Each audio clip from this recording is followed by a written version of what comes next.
Thank you very much. It's great to be with Prime Minister Netanyahu. We've developed a great relationship, both as countries where I think it's never been stronger, and I can honestly say that, and also as personal friends. We have discussions going with Israel on many things, including trade. But the big move, and something that was very historic and very important, was the fact that we will be moving our embassy, as you know, to Jerusalem. And as we also know, that is way ahead of schedule by years.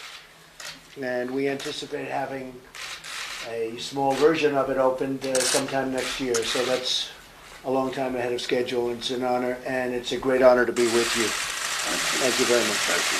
Mr. President Donald Trump. Thank you very much.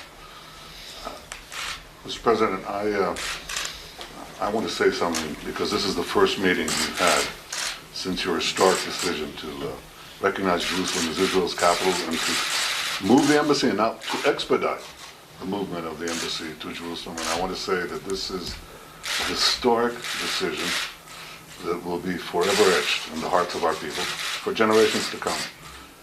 People say that this pushes peace backward. I say it pushes peace forward, because it recognizes history, it recognizes the present reality, and peace can only be built on the basis of truth. By recognizing history, you've made history, and we will always remember that.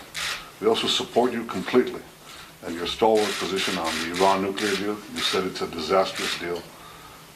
You said that if its fatal flaws are not fixed, you should walk away from it, and I want you to know that if you decide to do that, then we will back you all the way.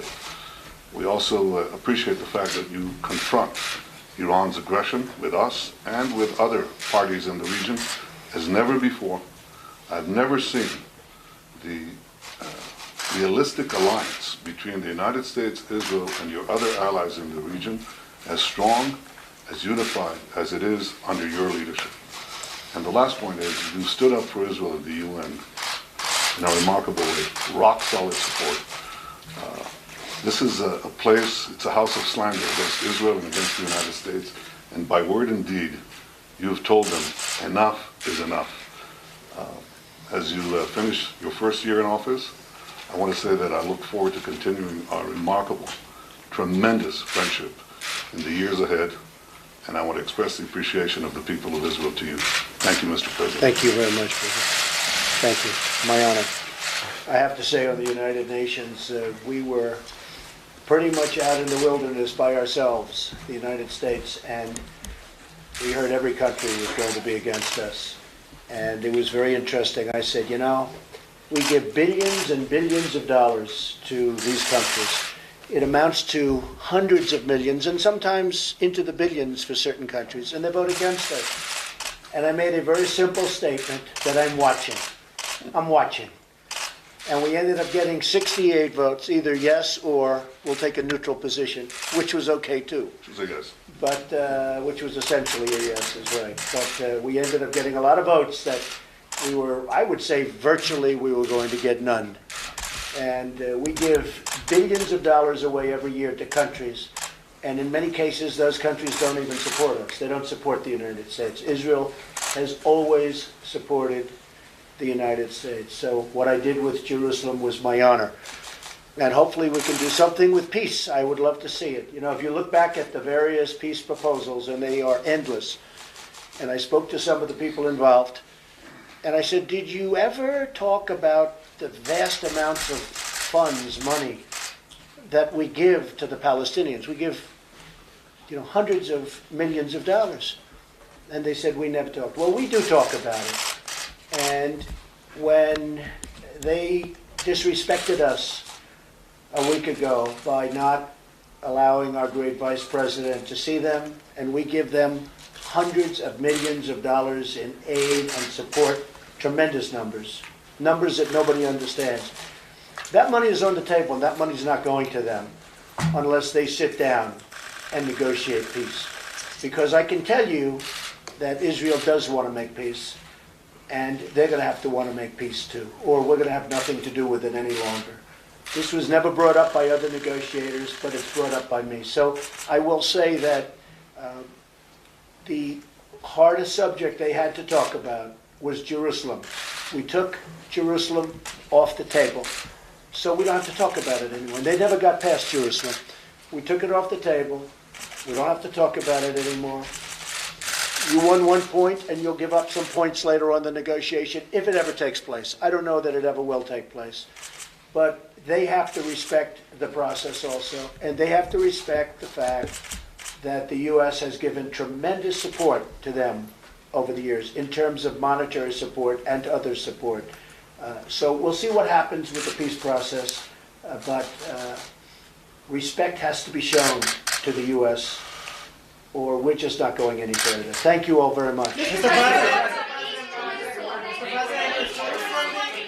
President, are you We're heading out. Guys, we're heading out. We're heading out. to answer your question? Mr. President, when we see a peace plan.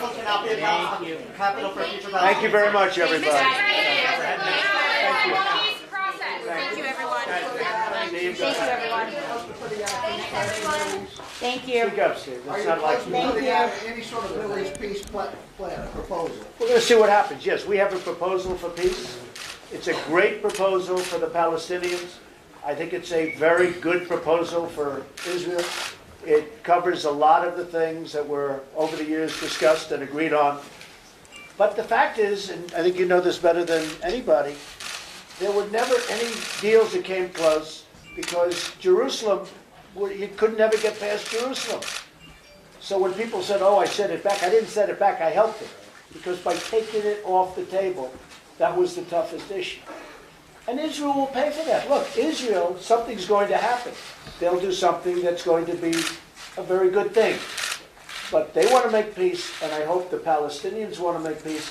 And if they do, everybody's going to be very happy in the end. We'll see what happens, Steve. How We'll will see what Israel happens. Mr. President, any comments about Abu Mazen's remarks How will regarding you Israel pay for personally? it? No, I didn't really read his remarks personally. I think I'm probably better off not seeing them. But we've done a lot for them. And hopefully they're going to make peace for their people. You know what? It's many years of killing people. It's many years of killing each other. They have to be tired and disgusted of it. So let's see what happens. I think eventually very sound minds, I hope sound minds, are going to prevail. And it would be a great achievement of mine. I've said it from day one, if we could make peace between Israel and the Palestinians. If we do that, I would consider that one of our truly great achievements. But the money is on the table. You know, the money was never on the table, I tell you up front. We give them tremendous amounts, hundreds of millions of dollars a year. That money is on the table. Because why should we do that as a country if they're doing nothing for us? And what we want to do for them is help them. We want to create peace and save lives. And we'll see what happens. We'll see what happens. But the money is on the table. Thank you very much. Are you taking the money away now? Are you taking the money now? Mr. President, what is the timeline look like? Are you ending the aid immediately? Anytime they want. We're heading out. Anytime, thank you. Guys, thank you.